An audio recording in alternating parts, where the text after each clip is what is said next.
The Willows by Algernon Blackwood. Chapter 4. The sun was high in the heavens when my companion woke me from a heavy sleep and announced that the porridge was cooked and there was just time to bathe. The grateful smell of frizzling bacon entered the tent door. "River's still rising," he said, "and several islands out in midstream have disappeared altogether. Our own island's much smaller."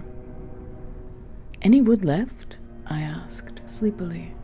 "The wood and the island will finish tomorrow in a dead heat." He laughed. "But there's enough to last us till then."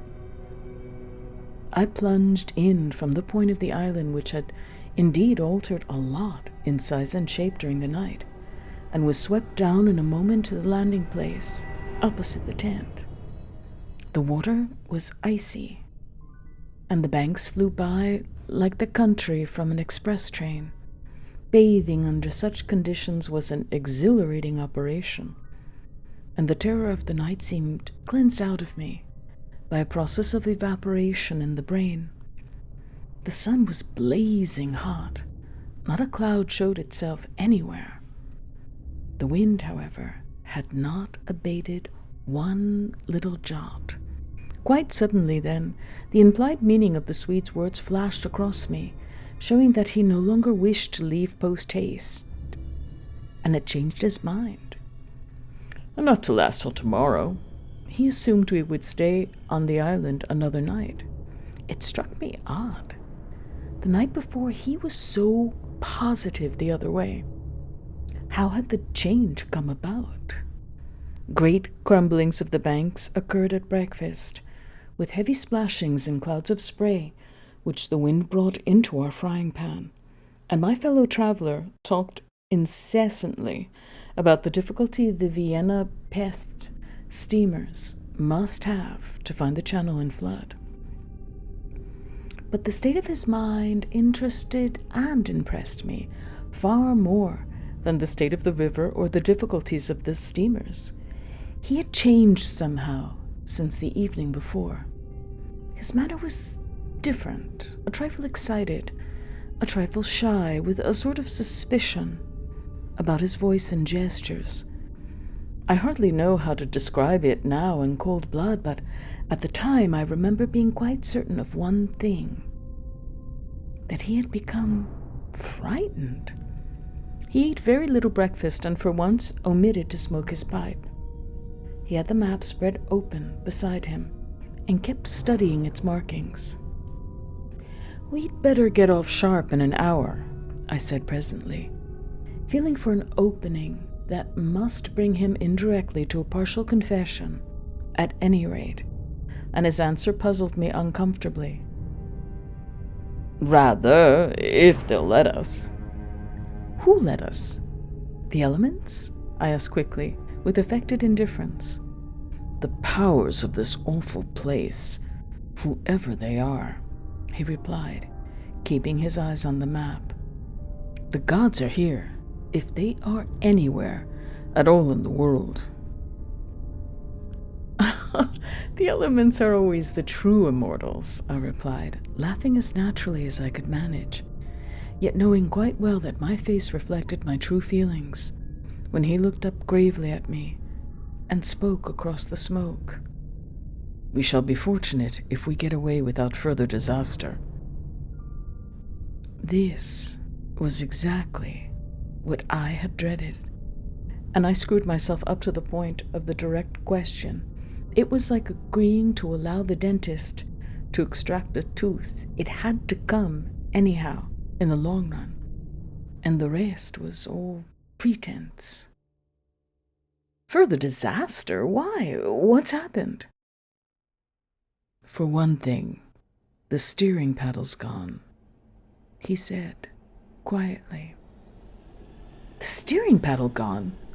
I repeated, greatly excited, for this was our rudder, and the Danube in flood without a rudder was suicide. "But what?" "And there's a tear in the bottom of the canoe," he added with a genuine little tremor in his voice. I continued staring at him, able only to repeat the words in his face somewhat foolishly. There in the heat of the sun and on this burning sand, I was aware of a freezing atmosphere descending round us. I got up to follow him, for he merely nodded his head gravely and led the way towards the tent, a few yards on the other side of the fireplace. The canoe still lay there, as I had last seen her in the night, ribs uppermost, the paddles, or rather the paddle, on the sand beside her. "There's only one," he said, stooping to pick it up. "And here's the rent in the baseboard." It was on the tip of my tongue to tell him that I had clearly noticed 2 paddles a few hours before, but a second impulse made me think better of it, and I said nothing. I approached to see. There was a long, finely made tear in the bottom of the canoe, where a little slither of wood had been neatly taken clean out.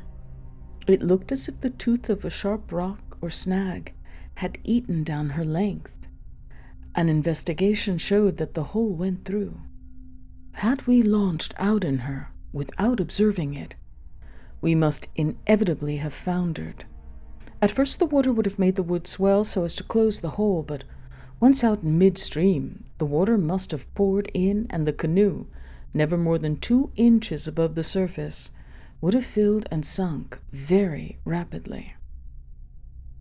"There, you see, an attempt to prepare a victim for the sacrifice," I heard him saying, more to himself than to me.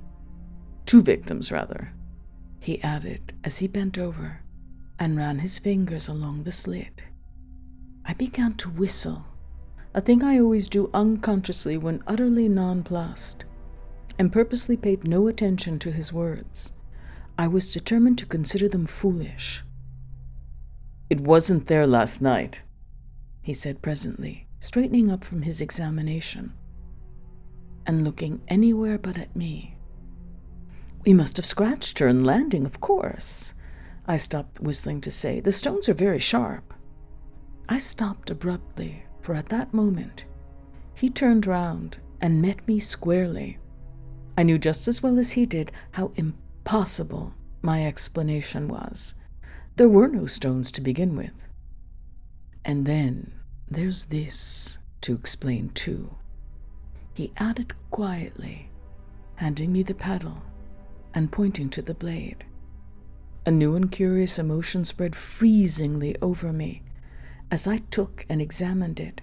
The blade was scraped down all over, beautifully scraped, as though someone had sandpapered it with care, making it so thin that the first vigorous stroke must have snapped it off at the elbow. "One of us walked in his sleep and did this thing?" I said feebly, or it has been filed by the constant stream of sand particles blown against it by the wind, perhaps." said the Swede, turning away, laughing a little. "You can explain everything." "The same wind that caught the steering paddle and flung it so near the bank that it fell in with the next lump that crumbled," I called out after him, absolutely determined to find an explanation for everything he showed me. "I see," he shouted back, turning his head to look at me, before disappearing among the willow bushes. Once alone with these perplexing evidences of personal agency, I think my first thoughts took the form of, one of us must have done this thing, and it certainly was not I. But my second thought decided how impossible it was to suppose, under all the circumstances, that either of us had done it. That my companion, the trusted friend of a dozen similar expeditions, could have knowingly had a hand in it was a suggestion not to be entertained for a moment. Equally absurd seemed the explanation that this imperturbable and densely practical nature had suddenly become insane and was busied with insane purposes. Yet the fact remained that what disturbed me most and kept my fear actively alive even in this blaze of sunshine and wild beauty, was the clear certainty that some curious alteration had come about in his mind, that he was nervous, timid, suspicious, aware of goings-on he did not speak about, watching a series of secret and hitherto unmentionable events, waiting, in a word, for a climax that he expected, and, I thought, expected very soon. This grew up in my mind intuitively. I hardly knew how. I made a hurried examination of the tent and its surroundings, but the measurements of the night remained the same. There were deep hollows formed in the sand, I now noticed for the first time, basin-shaped and of various depths and sizes, varying from that of a teacup to a large bowl. The wind, no doubt, was responsible for these miniature craters, just as it was for lifting the paddle and tossing it towards the water.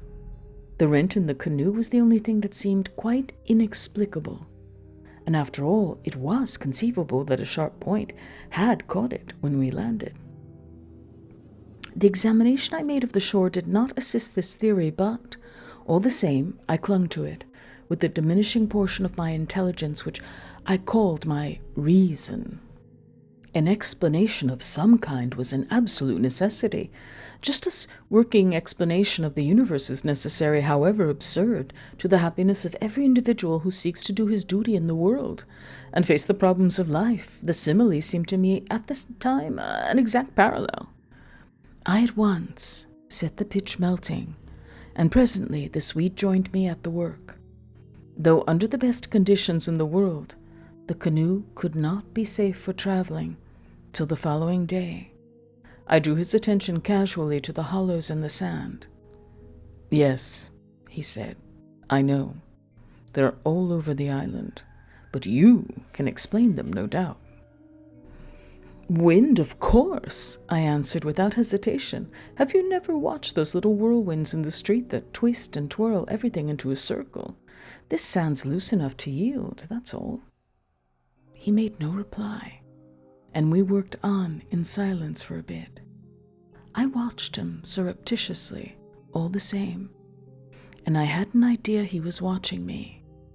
He seemed, too, to be always listening attentively to something I could not hear, or perhaps for something that he expected to hear, for he kept turning about and staring into the bushes and up into the sky, and out across the water where it was visible through the openings among the willows. Sometimes he even put his hand to his ear and held it there for several minutes. He said nothing to me, however, about it, and I asked no questions.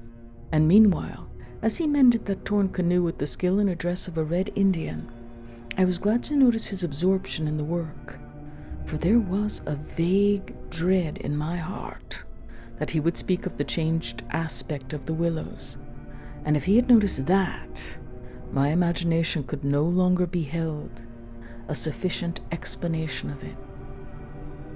At length, after a long pause, he began to talk. "Queer thing," he added, in a hurried sort of voice, as though he wanted to say something and get it over with. "Queer thing, I mean, about that otter last night." I had expected something so totally different that he caught me by surprise, and I looked up sharply. "Shows how lonely this place is. Otters are awfully shy things." "I don't mean that, of course," he interrupted. "I mean, did you think it really was an otter?" "What else in the name of heaven? What else?" "You know, I saw it before you did, and at first it seemed so much bigger than an otter. The sunset as you looked upstream magnified it or something," I replied. He looked at me absently a moment, as though his mind were busy with other thoughts. "It had such extraordinary yellow eyes," he went on, half to himself. That was the sun too. I laughed, a trifle boisterously. I suppose you'll wonder next if that fellow in the boat. I suddenly decided not to finish the sentence. He was in the act again of listening, turning his head to the wind, and something in the expression of his face made me halt. The subject dropped, and we went on with our caulking. Apparently, he had not noticed my unfinished sentence. 5 minutes later, however, he looked at me across the canoe, the smoking pitch in his hand, his face exceedingly grave. I did rather wonder, if you want to know, he said slowly, what that thing in the boat was. I remember thinking at the time that it was not a man. The whole business seemed to rise quite suddenly out of the water. I laughed again, boisterously in his face, but this time there was impatience and a strain of anger, too, in my feeling. Look here now, I cried. This place is quite queer enough without going out of our way to imagine things. That boat was an ordinary boat. The man in it was an ordinary man. And they were both going downstream as fast as they could lick. And that otter was an otter, so don't let's play the fool about it. He looked steadily at me, with the same grave expression. He was not in the least annoyed. I took courage from his silence. And for heaven's sake, I went on, don't keep pretending you hear things, because it only gives me the jumps. And there's nothing to hear but the river and this cursed old thundering wind. You fool, he answered in a low, shocked voice. You utter fool. That's just the way all victims talk, as if you didn't understand just as well as I do.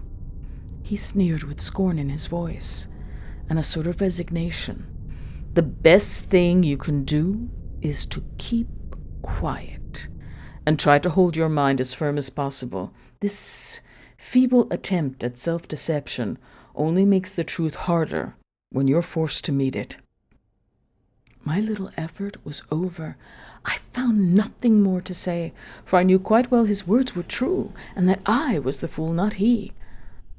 Up to a certain stage in the adventure, he kept ahead of me easily, and I think I felt annoyed to be out of it, to be thus proved less psychic, less sensitive than himself to these extraordinary happenings, and half ignorant all the time of what was going on under my very nose.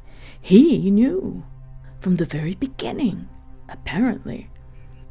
But at the moment, I wholly missed the point of his words about the necessity of there being a victim, and that we ourselves were destined to satisfy the want. I dropped all pretense thenceforward, but thenceforward likewise my fear increased steadily to the climax. But you're quite right about one thing, he added, before the subject passed, and that is that we're wiser not to talk about it, or even to think about it, because what one thinks finds expression in words, and what one says happens.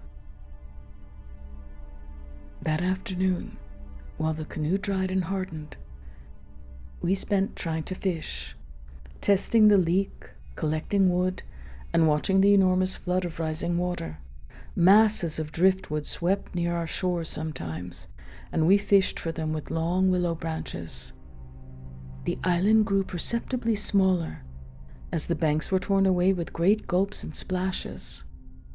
The weather kept brilliantly fine till about 4 o'clock, and then, for the first time for 3 days, the wind showed signs of abating. Clouds began to gather in the southwest, spreading thence slowly over the sky. This lessening of the wind came as a great relief, for the incessant roaring, banging, and thundering had irritated our nerves. Yet the silence that came about 5 o'clock, with its sudden cessation, was in a manner quite as oppressive. The booming of the river had everything in its own way then. It filled the air with deep murmurs, more musical than the wind noises, but infinitely more monotonous. The wind held many notes, rising, falling, always beating out some sort of great elemental tune, whereas the river's song lay between 3 notes at most, dull pedal notes that held a lugubrious quality, foreign to the wind, and somehow seemed to me, in my then nervous state, to sound wonderfully well, the music of doom. It was extraordinary, too, how the withdrawal suddenly of bright sunlight took everything out of the landscape that made for cheerfulness, and since this particular landscape had already managed to convey the suggestion of something sinister, the change, of course, was all the more unwelcome and noticeable. For me, I know, the darkening outlook became distinctly more alarming, and I found myself more than once calculating how soon after sunset the full moon would get up in the east, and whether the gathering clouds would greatly interfere with her lighting of the little island. With this general hush of wind, though it still indulged in occasional brief gusts, the river seemed to me to grow blacker, the willows to stand more densely together. The latter, too, kept up a sort of independent movement of their own, rustling among themselves when no wind stirred, and shaking oddly from the roots upwards. When common objects in this way become charged with the suggestion of horror, they stimulate the imagination far more than things of unusual appearance, and these bushes, crowding, huddled about us, assumed for me in the darkness a bizarre grotesquerie of appearance that lent to them somehow the aspect of purposeful and living creatures. Their very ordinariness, I felt, masked what was malignant and hostile to us. The forces of the region drew nearer with the coming of night. They were focusing upon our island, and more particularly upon ourselves. For thus, somehow, in the terms of the imagination, did my really indescribable sensations in this extraordinary place present themselves. I had slept a good deal in the early afternoon, and thus had recovered somewhat from the exhaustion of a disturbed night, but this only served apparently to render me more susceptible than before to the obsessing spell of the haunting. I fought against it, laughing at my feelings as absurd and childish, with very obvious physiological explanations, yet, in spite of every effort, they gained in strength upon me, so that I dreaded the night as a child lost in a forest must dread the approach of darkness. The canoe we had carefully covered with a waterproof sheet during the day, and the one remaining paddle had been securely tied by the Swede to the base of a tree, lest the wind should rob us of that too. From 5 o'clock onwards, I busied myself with the stew pot and preparations for dinner, it being my turn to cook that night. We had potatoes, onions, bits of bacon fat to add flavor, and a general thick residue from former stews at the bottom of the pot. With black bread broken up into it, the result was most excellent, and it was followed by a stew of plums with sugar and a brew of strong tea with dried milk. A good pile of wood lay close at hand, and the absence of wind made my duties easy. My companion sat lazily watching me, dividing his attentions between cleaning his pipe and giving useless advice, an admitted privilege of the off-duty man. He had been very quiet all the afternoon, engaged in recaulking the canoe, strengthening the tent ropes, and fishing for driftwood, while I slept. No more talk about undesirable things had passed between us, and I think his only remarks had to do with the gradual destruction of the island, which he declared was not fully a third smaller than when we first landed. The pot had just begun to bubble when I heard his voice calling to me from the bank, where he had wandered away without my noticing. I ran up. "Come and listen," he said, "and see what you make of it." He held his hand cupwise to his ear, as so often before. "Now, do you hear anything?" he asked, watching me curiously. We stood there, listening attentively together. At first I heard only the deep note of the water and the hissings rising from its turbulent surface. The willows for once were motionless and silent. Then a sound began to reach my ears, faintly. A peculiar sound, something like the humming of a distant gong. It seemed to come across to us in the darkness, from the waste of swamps and willows opposite. It was repeated at regular intervals, but it was certainly neither the sound of a bell nor the hooting of a distant steamer. I can liken it to nothing so much as to the sound of an immense gong, suspended far up in the sky, repeating incessantly its muffled metallic note, soft and musical, as it was repeatedly struck. My heart quickened as I listened. "I've heard it all day," said my companion. "While you slept this afternoon, it came all around the island. I hunted it down but could never get near enough to localize it correctly. Sometimes it was overhead, sometimes it seemed under the water, once or twice, too. I could have sworn it was not outside at all, but within myself. You know, the way a sound in the fourth dimension is supposed to come." I was too much puzzled to pay much attention to his words. I listened carefully, striving to associate it with any known familiar sound I could think of, but without success. It changed in the direction, too, coming nearer, then sinking utterly away into remote distance. I cannot say that it was ominous in quality, because to me it seemed distinctly musical, yet I must admit it set going a distressing feeling that made me wish I had never heard it. "The wind blowing in those sand funnels," I said, determined to find an explanation, "or the bushes rubbing together after the storm, perhaps." "It comes off the whole swamp," my friend answered. "It comes from everywhere, at once."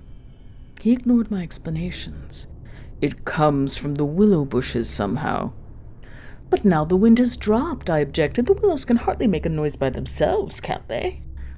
His answer frightened me, first because I had dreaded it, and secondly because I knew intuitively it was true. "It is because the wind has dropped we now hear it. It was drowned before. It is the cry, I believe, of the—" I dashed back to the fire, warned by the sound of bubbling that the stew was in danger, but determined at the same time to escape further conversation. I was resolute, if possible, to avoid the exchanging of views. I dreaded, too, that he would begin about the gods or the elemental forces or something else disquieting, and I wanted to keep myself well in hand for what might happen later. There was another night to be faced before we escaped from this distressing place, and there was no knowing yet what it might bring forth. "Come and cut up bread for the pot," I called to him, vigorously stirring the appetizing mixture. That stew pot held sanity for both of us, and the thought made me laugh. He came over slowly and took the provision sack from the tree, fumbling in its mysterious depths, and then emptying the entire contents upon the ground sheet at his feet. "Hurry up!" I cried. "It's boiling." The Swede burst out into a roar of laughter that startled me. It was forced laughter, not artificial exactly, but mirthless. "Ha! There's nothing here!" he shouted, holding his sides. "Bread, I mean." "It's gone. There is no bread. They've taken it." I dropped the long spoon and ran up. Everything the sack had contained lay upon the ground sheet, but there was no loaf. The whole dead weight of my growing fear fell upon me and shook me. Then I burst out laughing too. It was the only thing to do. The sound of my laughter also made me understand his. The stain of psychical pressure caused it, this explosion of unnatural laughter in both of us. It was an effort of repressed forces to seek relief. It was a temporary safety valve, and with both of us, it ceased quite suddenly. "How criminally stupid of me," I cried, still determined to be consistent and find an explanation. I clean forgot to buy a loaf at Pressburg. That chattering woman put everything out of my head. I must have left it lying on the counter, or... The oatmeal, too, is much less than it was this morning," the Swede interrupted. Why in the world need he draw attention to it? I thought angrily. "There's enough for tomorrow," I said, stirring vigorously, "and we can get lots more at Comorn or Gran. In 24 hours we shall be miles from here." "I hope so. To God," he muttered, putting the things back into the sack. "Unless we're claimed first, as victims for the sacrifice," he added, with a foolish laugh. He dragged the sack into the tent, for safety's sake, I suppose, and I heard him mumbling to himself, but so indistinctly that it seemed quite natural for me to ignore his words. Our meal was beyond question a gloomy one, and we ate it almost in silence, avoiding one another's eyes and keeping the fire bright. Then we washed up and prepared for the night, and once smoking, our minds unoccupied with any definite duties, the apprehension I had felt all day long became more and more acute. It was not then active fear, I think, but the very vagueness of its origin distressed me far more than if I had been able to tick it and face it squarely. The curious sound I have likened to the note of a gong became now almost incessant, and filled the stillness of the night with a faint, continuous ringing, rather than a series of distinct notes. At one time it was behind, and at another time in front of us. Sometimes I fancied it came from the bushes on our left, and then again from the clumps on our right. More often it hovered directly overhead, like a whirring of wings. It was really everywhere at once, behind, in front, at our sides, over our heads, completely surrounding us. The sound really defies description, but nothing within my knowledge is like that ceaseless, muffled humming rising off the deserted world of swamps and willows. We sat smoking, in comparative silence, the strain growing every minute greater.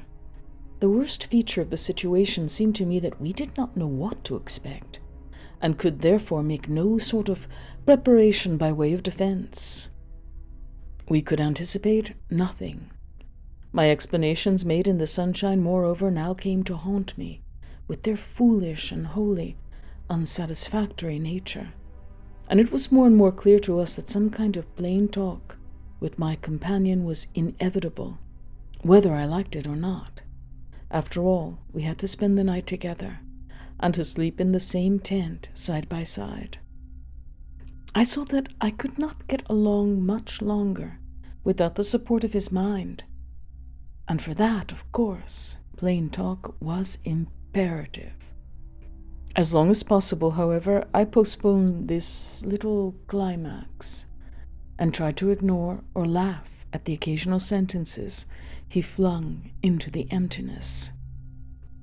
Some of these sentences, moreover, were confoundedly disquieting to me, coming as they did to corroborate much that I felt myself. Corroboration, too, which made it so much more convincing from a totally different point of view. He composed such curious sentences and hurled them at me in such an inconsequential sort of way, as though his main line of thought was secret to himself, and these fragments were mere bits he found it impossible to digest. He got rid of them by uttering them. Speech relieved him. It was like being sick. There are things about us, I'm sure, that make for disorder, disintegration, destruction, our destruction, he said once, while the fire blazed between us. We've strayed out of a safe line somewhere. And another time, when the gong sounds had come nearer, ringing much louder than before, and directly over our heads, he said as though talking to himself, I don't think a gramophone would show any record of that. The sound doesn't come to me by the ears at all. The vibrations reach me in another manner altogether, and seem to be within me, which is precisely how a fourth-dimensional sound might be supposed to make itself heard. I purposely made no reply to this, but I sat up a little closer to the fire and peered about me into the darkness. The clouds were massed all over the sky, and no trace of moonlight came through. Very still, too, everything was, so that the river and the frogs had things all their own way. It has that about it, he went on, which is utterly out of common experience. It is unknown. Only one thing describes it really. It is a non-human sound. I mean, a sound outside humanity. Having rid himself of this indigestible morsel, he lay quiet for a time, but he had so admirably expressed my own feeling that it was a relief to have the thought out, and to have confined it by the limitation of words from dangerous wandering to and fro in the mind. The solitude of that Danube camping place, can I ever forget it? The feeling of being utterly alone on an empty planet. My thoughts ran incessantly upon cities and the haunts of men. I would have given my soul, as the saying is, for the feel of those Bavarian villages we had passed through by the score, for the normal human commonplaces, peasants drinking beer, tables beneath the trees, hot sunshine, and a ruined castle on the rocks behind the red-roofed church. Even the tourists would have been welcome. Yet, what I felt of dread was no ordinary ghostly fear. It was infinitely greater, stranger, and seemed to arise from some dim, ancestral sense of terror, more profoundly disturbing than anything I had known or dreamed of. We had strayed, as the Swede put it, into some region or some set of conditions where the risks were great, yet unintelligible to us, where the frontiers of some unknown world lay close about us. It was a spot held by the dwellers in some outer space, a sort of peephole, whence they could spy upon the earth, themselves unseen, a point where the veil between had worn a little thin. As the final result of too long a sojourn here, we would be carried over the border and deprived of what we called our lives, yet by mental, not physical processes. In that sense, as he said, we should be the victims of our adventure. A sacrifice. It took us in different fashion, each according to the measure of his sensitiveness and powers of resistance. I translated it vaguely into a personification of the mightily disturbed elements, investing them with the horror of a deliberate and malefic purpose, resentful of our audacious intrusion into their breeding place, whereas my friend threw it into the unoriginal form, at first, of a trespass on some ancient shrine, some place where the old gods still held sway.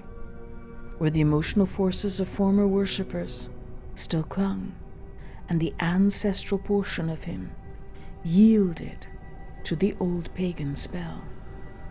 At any rate, here was a place unpolluted by men, kept clean by the winds from coarsening human influences, a place where spiritual agencies were within reach and aggressive. Never before or since have I been so attacked by indescribable suggestions of a beyond region, of another scheme of life, another revolution not parallel to the human. And in the end, our minds would succumb under the weight of the awful spell, and we should be drawn across the frontier into their world. Small things testified to the amazing influence of the place, and now in the silence round the fire they allowed themselves to be noted by the mind. The very atmosphere had proved itself a magnifying medium to distort every indication. The otter rolling in the current, the hurrying boatman making signs, the shifting willows, one and all had been robbed of its natural character and revealed in some of its other aspect as it existed across the border to that other region. And this changed aspect I felt was now not merely to me, but to the race. The whole experience whose verge we touched was unknown to humanity at all. It was a new order of experience, and in the true sense of the word, unearthly. It's the deliberate, calculating purpose that reduces one's courage to zero, the Swede said suddenly, as if he had been actually following my thoughts. Otherwise, imagination might count for much, but the paddle, the canoe, the lessening food. Haven't I explained all that once? I interrupted viciously. You have, he answered dryly. You have, indeed. He made other remarks, too, as usual, about what he called the plain determination to provide a victim, but, having now arranged my thoughts better, I recognized that this was simply the cry of his frightened soul against the knowledge that he was being attacked in a vital part, and that he would be somehow taken or destroyed. The situation called for a courage and calmness of reasoning that neither of us could compass, and I have never before been so clearly conscious of two persons in me, the one that explained everything, and the other one that laughed at such foolish explanations, yet was horribly afraid. Meanwhile, in the pitchy night, the fire died down and the woodpile grew small.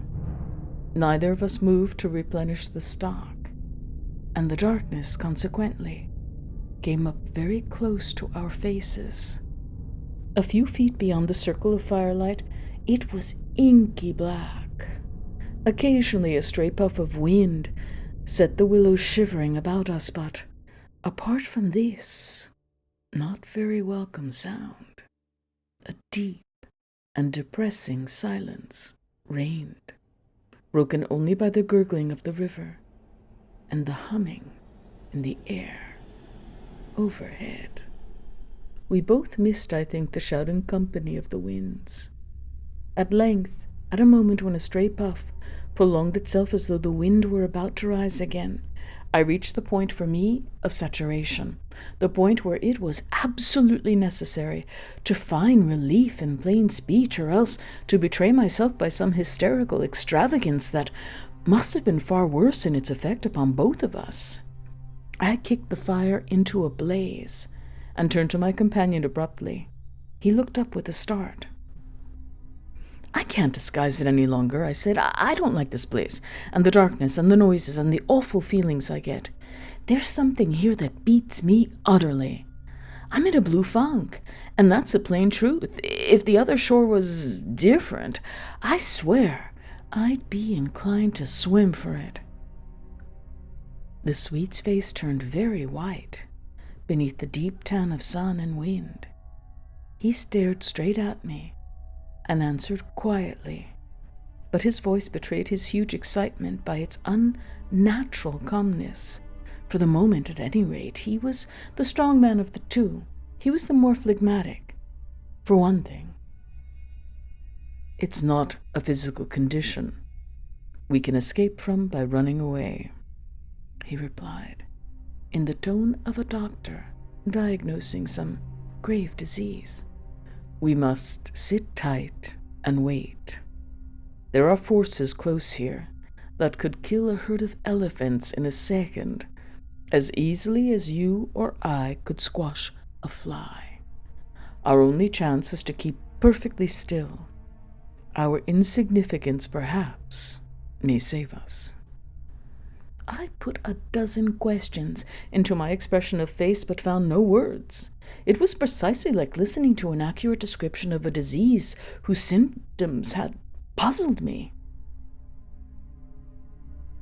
I mean that so far, although aware of our disturbing presence, they have not found us, not located us, as the Americans say, he went on.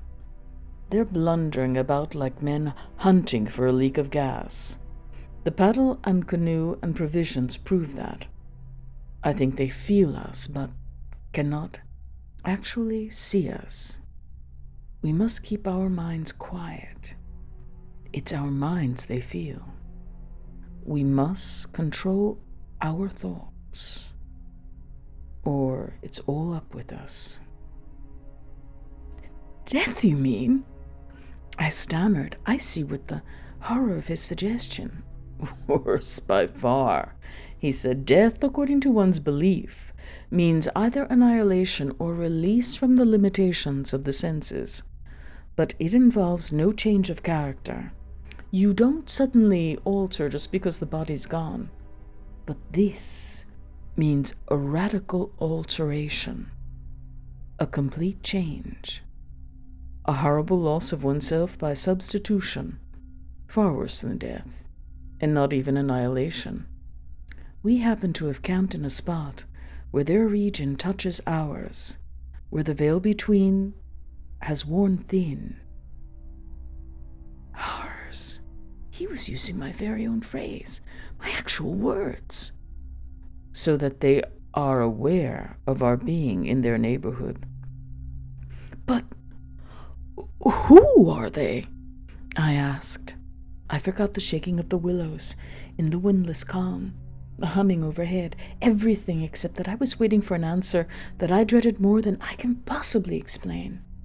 He lowered his voice at once to reply, leaning forward a little over the fire, an indefinable change in his face that made me avoid his eyes and look down upon the ground. All my life, he said, I have been strangely, vividly conscious of another region, not far removed from our own world in one sense, yet wholly different in kind, where great things go on unceasingly, where immense and terrible personalities hurry by, intent on vast purposes compared to which earthly affairs, the rise and fall of nations, the destinies of empires, the fate of armies and continents, are all as dust in the balance.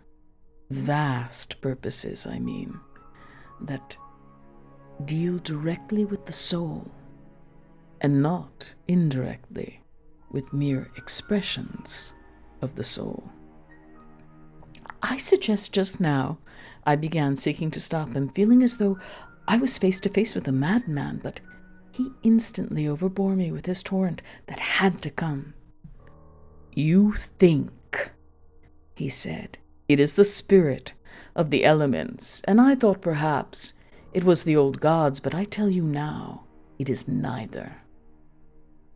These would be comprehensible entities, for they have relations with men, depend upon them for worship or sacrifice, whereas these beings who are now about us have absolutely nothing to do with mankind. And it is mere chance that their space happens just at this spot to touch our own. The mere conception which his words somehow made so convincing as I listened to them in the dark stillness of that lonely island set me shaking a little all over. I found it impossible to control my movements. And what do you propose? I began again. A sacrifice. A victim might save us by distracting them until we could get away, he went on. Just as the wolves stop to devour the dogs and give the sleigh another start. But I see no chance of any other victim now. I stared blankly at him. The gleam in his eye was dreadful. Presently, he continued, "It's the Willows, of course. The Willows mask the others. But the others are feeling about for us. If we let our minds betray our fear, we're lost. Lost, utterly." He looked at me with an expression so calm, so determined, so sincere that I no longer had any doubts as to his sanity. He was as sane as any man ever was. "If we can hold out through the night," he added, "we may get off in the daylight, unnoticed, or rather, undiscovered." "But you really think a sacrifice would—" That gong-like humming came down very close over our heads as I spoke, but it was my friend's scared face that really stopped my mouth. "Hush!" he whispered, holding up his hand. "Do not mention them more than you can help. Do not refer to them by name. To name is to reveal. It is the inevitable clue, and our only hope lies in ignoring them in order that they may ignore us." "Even in thought?"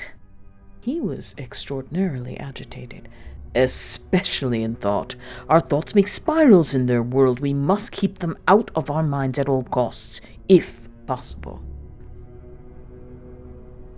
I raked the fire together to prevent the darkness having everything its own way. I never longed for the sun as much as I longed for it then, in the awful blackness of that summer night.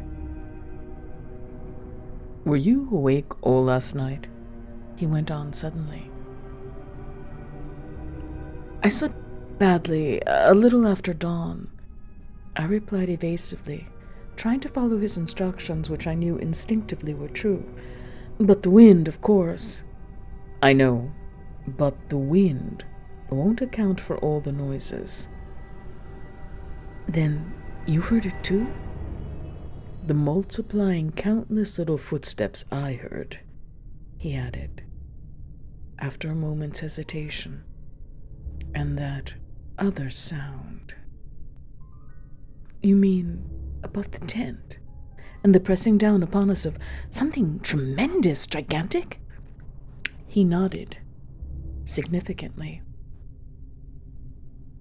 "It was like the beginning of a sort of inner suffocation," I said. "Partly, yes. It seemed to me that the weight of the atmosphere had been altered, had increased enormously, so that we should have been crushed." "And that," I went on, determined to have it all out, pointing upwards where the gong-like note hummed ceaselessly, rising and falling like wind. "What do you make of that?" "It's their sound," he whispered gravely. "It's the sound of their world, the humming in their region. The division here is so thin that it leaks through somehow. But if you listen carefully, you'll find that it's not above so much as around us. It's in the willows. It's the willows themselves humming, because here, the willows have been made symbols of the forces that are against us." I could not follow exactly what he meant by this. Yet the thought and the idea in my mind were beyond question. The thought and the idea in his. I realized what he realized, only with less power of analysis than his. It was on the tip of my tongue to tell him at last about my hallucination of the ascending figures and the moving bushes, when he suddenly thrust his face again close into mine across the firelight, and began to speak in a very earnest whisper. He amazed me by his calmness and pluck, his apparent control of the situation. This man I had for years deemed unimaginative, stolid. Now listen, he said. The only thing for us to do is to go on as though nothing has happened. Follow our usual habits, go to bed, and so forth. Pretend we feel nothing and notice nothing. It is a question wholly of the mind, and the less we think about them, the better our chance of escape. Above all, don't think. For what you think happens. All right, I managed to reply, simply breathless with his words and the strangeness of it all. All right, I'll try, but tell me one more thing first. Tell me what you make of those hollows in the ground all about us, those sand funnels. No, he cried, forgetting to whisper in his excitement. I simply dare not put the thought into words. If you have not guessed, I am glad. Don't try to. They have put it into my mind. Try your hardest to prevent their putting it into yours. He sank his voice again to a whisper before he finished, and I did not press him to explain. There was already just about as much horror in me as I could hold. The conversation came to an end, and we smoked our pipes busily in silence. Then something happened. Something unimportant, apparently, as the way is when the nerves are in a very great state of tension. And this small thing for a brief space gave me an entirely different point of view. I chanced to look down at my sand shoe, the sort we used for the canoe, and something to do with the hole at the toe suddenly recalled to me the London shop where I had bought them, the difficulty the man had in fitting me, and the other details of the uninteresting but practical operation. At once, in its train, followed a wholesome view of the modern skeptical world I was accustomed to move in at home. I thought of roast beef and ale, motor cars, policemen, brass bands, and a dozen other things that proclaimed the soul of ordinariness or utility. The effect was immediate and astonishing, even to myself. Psychologically, I suppose it was simply a sudden and violent reaction. After the strain of living in an atmosphere of things that to the normal consciousness must seem impossible and incredible. But whatever the cause, it momentarily lifted the spell from my heart and left me for the short space of a minute, feeling free and utterly unafraid. I looked up at my friend opposite. You damned old pagan, I cried, laughing aloud in his face. You imaginative idiot, you superstitious idolater, you... I stopped in the middle, seized anew by the old horror. I tried to smother the sound of my voice as something sacrilegious. The Swede, of course, heard it too, the strange cry overhead, in the darkness, and that sudden drop in the air, as though something had come nearer. He had turned ashen white under the tan. He stood bolt upright in front of the fire, stiff as a rod, staring at me. After that, he said in a sort of helpless, frantic way, we must go. We can't stay now. We must strike camp this very instant and go on down the river. He was talking, I saw, quite wildly, his words dictated by abject abject terror, the terror he had resisted so long but which had caught him at last. "In the dark?" I exclaimed, shaking with fear after my hysterical outburst, but still realizing our position better than he did. "Sheer madness! The river's in flood, and we've only got a single paddle. Besides, we only go deeper into their country. There's nothing ahead for 50 miles but willows, willows, willows!" He sat down again, in a state of semi-collapse.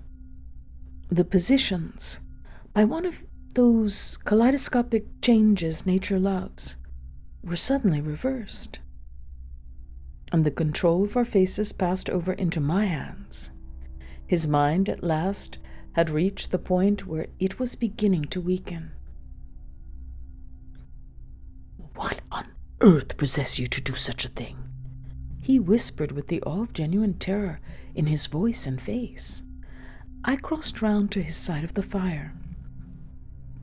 I took both his hands in mine, kneeling down beside him, and looked straight into his frightened eyes.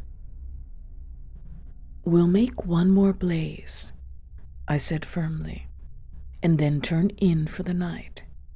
At sunrise we'll be off full speed for Cormorn. Now, pull yourself together a bit, and remember your own advice about not thinking fear." He said no more. I saw that he would agree and obey. In some measure, too, it was sort of a relief to get up and make an excursion into the darkness for more wood. We kept close together, almost touching, groping among the bushes and along the bank. The humming overhead never ceased, but seemed to me to grow louder as we increased our distance from the fire. It was shivery work. We were grubbing away in the middle of a thickish clump of willows, where some driftwood from a former flood had caught high among the branches, when my body was seized in a grip that made me half drop upon the sand. It was the Swede. He had fallen against me and was clutching me for support. I heard his breath coming and going in short gasps. "Look, by my soul," he whispered, and for the first time in my experience, I knew what it was to hear tears of terror in a human voice. He was pointing to the fire, some 50 feet away. I followed the direction of his finger, and I swear my heart missed a beat. There, in front of the dim glow, something was moving. I saw it through a veil that hung before my eyes like the gauze drop curtain used at the back of a theater, hazily, a little. It was neither a human figure nor an animal. To me it gave the strange impression of being as large as several animals grouped together, like horses, 2 or 3, moving slowly. The Swede, too, got a similar result, though expressing it differently, for he thought it was shaped and sized like a clump of willow bushes, rounded at the top, and moving all over upon its surface, coiling upon itself like smoke, he said afterwards. "I watched it settle downwards through the bushes," he sobbed at me. "Look, by God, it's coming this way. Oh. He gave a kind of whistling cry. "They found us!" I gave one terrified glance, which just enabled me to see that the shadowy form was swinging towards us through the bushes. And then I collapsed backwards with a crash into the branches. These failed, of course, to support my weight, so that, with the Swede on top of me, we fell in a struggling heap upon the sand. I really hardly knew what was happening. I was conscious only of a sort of enveloping sensation of icy fear that plucked the nerves out of their fleshly covering, twisted them this way and that, and replaced them quivering. My eyes were tightly shut. Something in my throat choked me, a feeling that my consciousness was expanding, extending out into space. Swiftly gave way to another feeling that I was losing it altogether and about to die. An acute spasm of pain passed through me, and I was aware that the Swede had hold of me in such a way that he hurt me abominably. It was the way he caught at me in falling.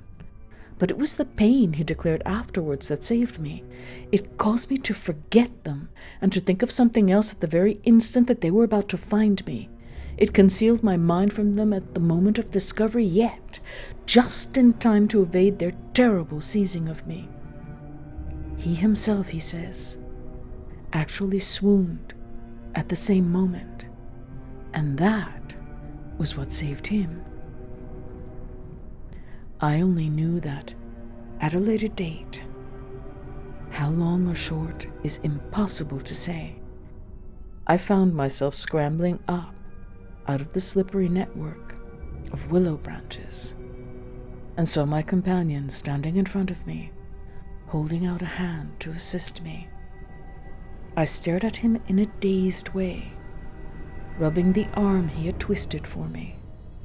Nothing came to me to say somehow.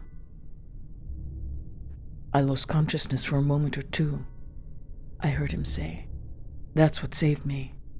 It made me stop thinking about them. You nearly broke my arm in two, I said, uttering my only connected thought at the moment. A numbness came over me. That's what saved you, he replied. Between us, we've managed to set them off on a false tack somewhere. The humming has ceased. It's gone, for the moment at any rate. A wave of hysterical laughter seized me again, and this time spread to my friend too. Great, healing gusts of shaking laughter that brought a tremendous sense of relief in their train. We made our way back to the fire and put the wood on so that it blazed at once. Then we saw that the tent had fallen over and lay in a tangled heap upon the ground. We picked it up, and during the process tripped more than once and caught our feet in sand.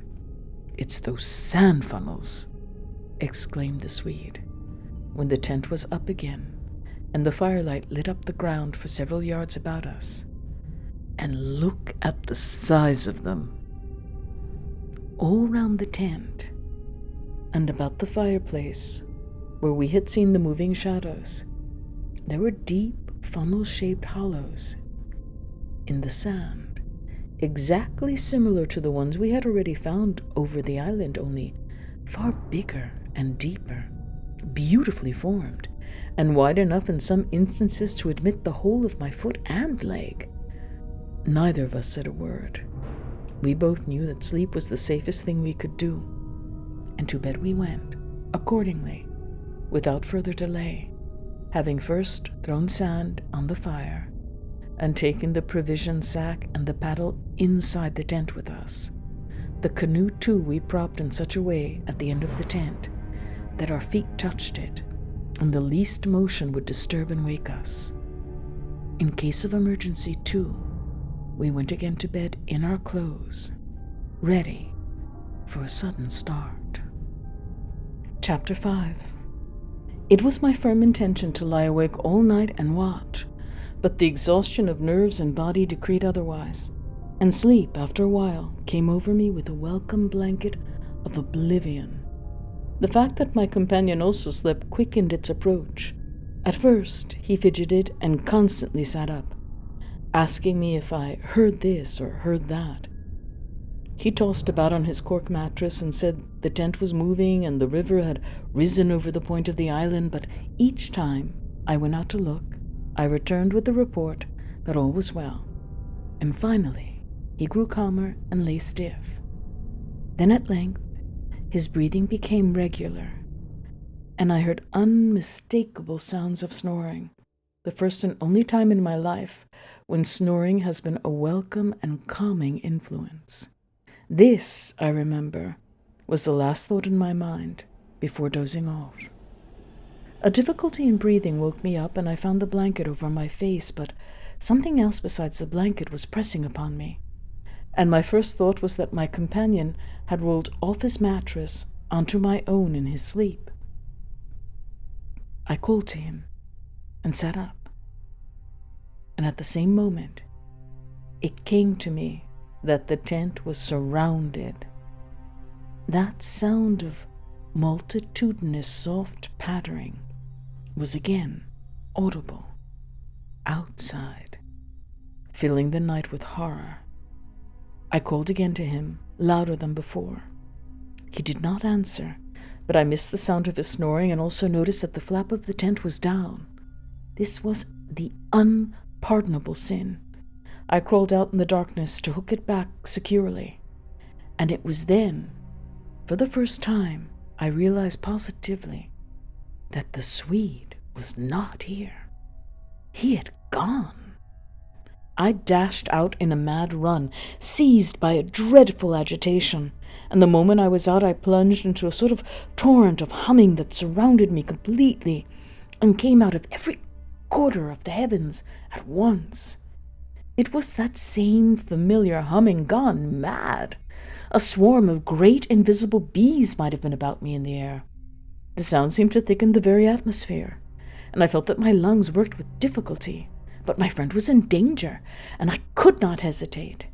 The dawn was about to break, and a faint whitish light spread upwards over the clouds from a thin strip of clear horizon. No wind stirred.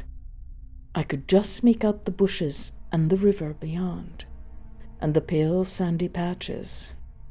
In my excitement, I ran frantically to and fro about the island, calling him by name, shouting at the top of my voice the first words that came into my head, but the willows smothered my voice, and the humming muffled it, so that the sound only traveled a few feet round me.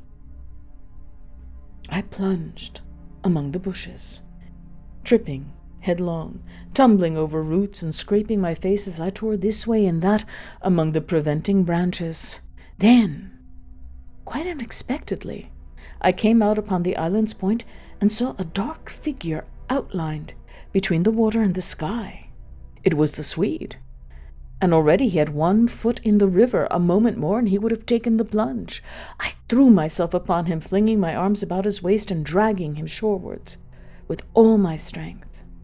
Of course he struggled furiously, making a noise all the time that, just like that cursed humming, and using the most outlandish phrases in his anger about going inside to them, and taking the way of the water and the wind, and God only knows what more besides, that I tried in vain to recall afterwards, but which turned me sick with horror and amazement as I listened.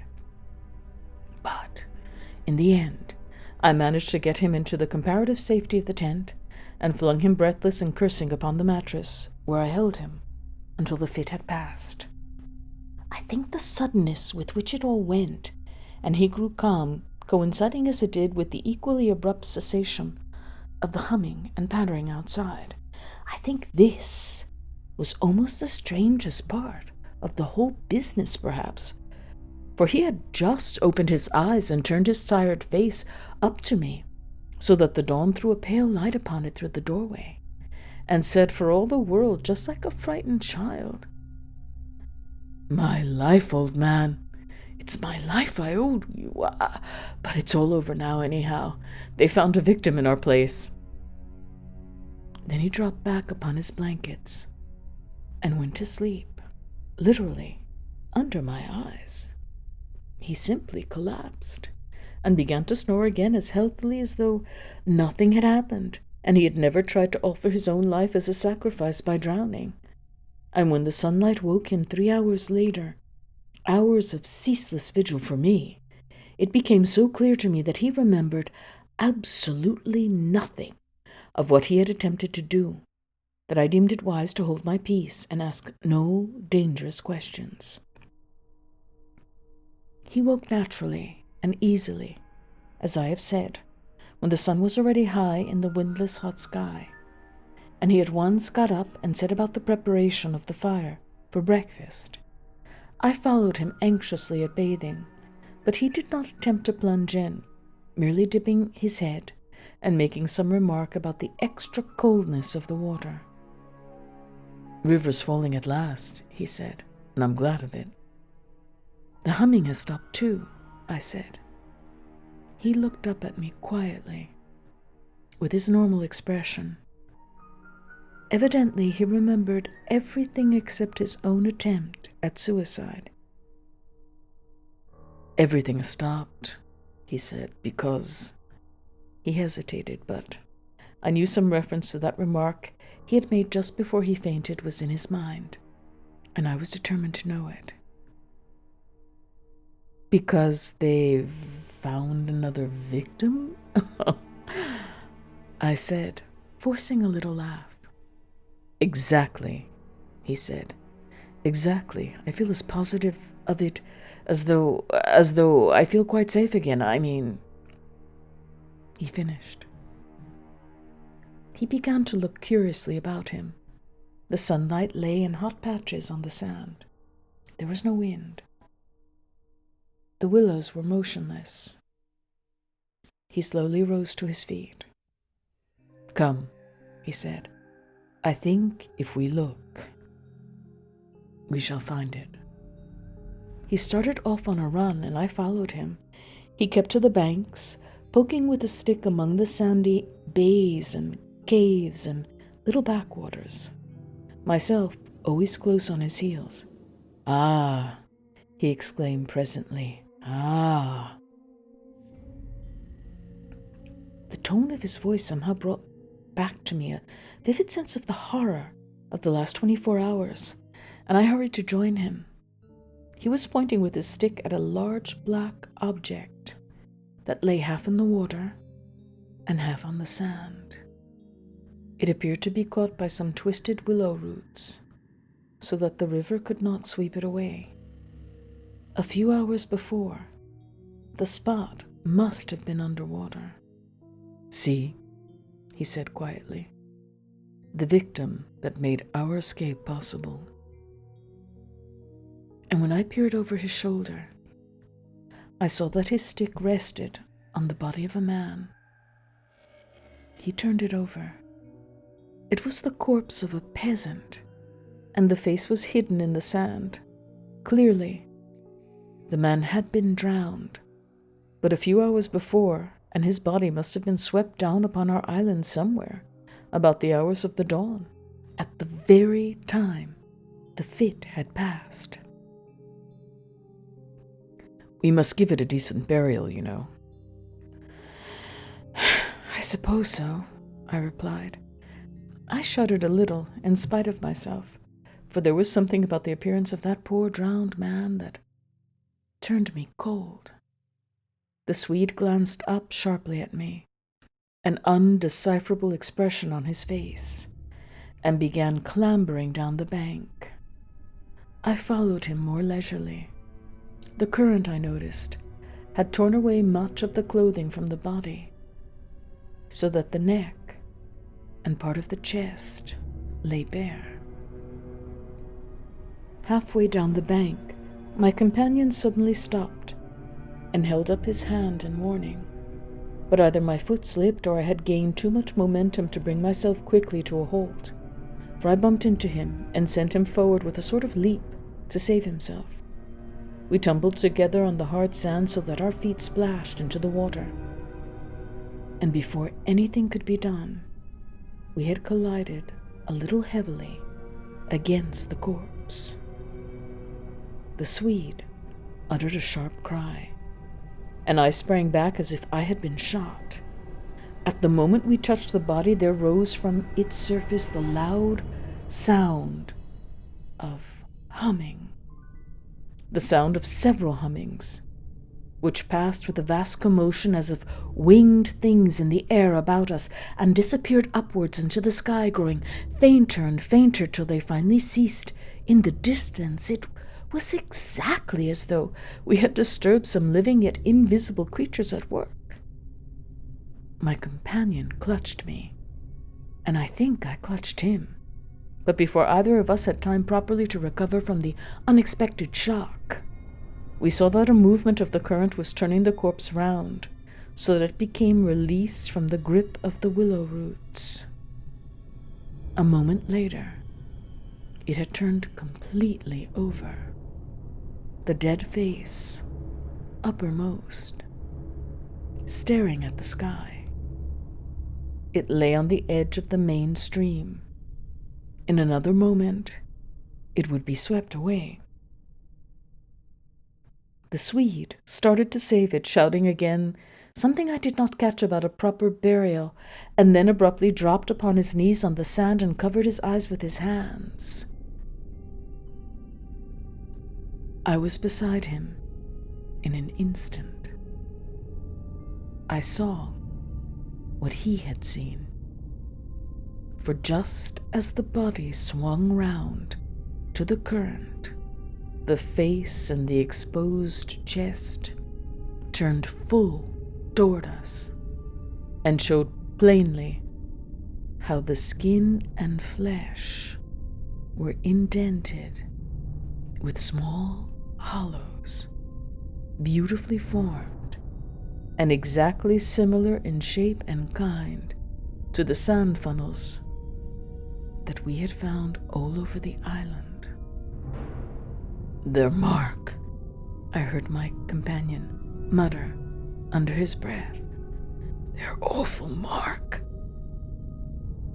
And when I turned my eyes again from his ghastly face to the river, the current had done its work, and the body had been swept away into midstream and was already beyond our reach and almost out of sight, turning over and over on the waves like an otter.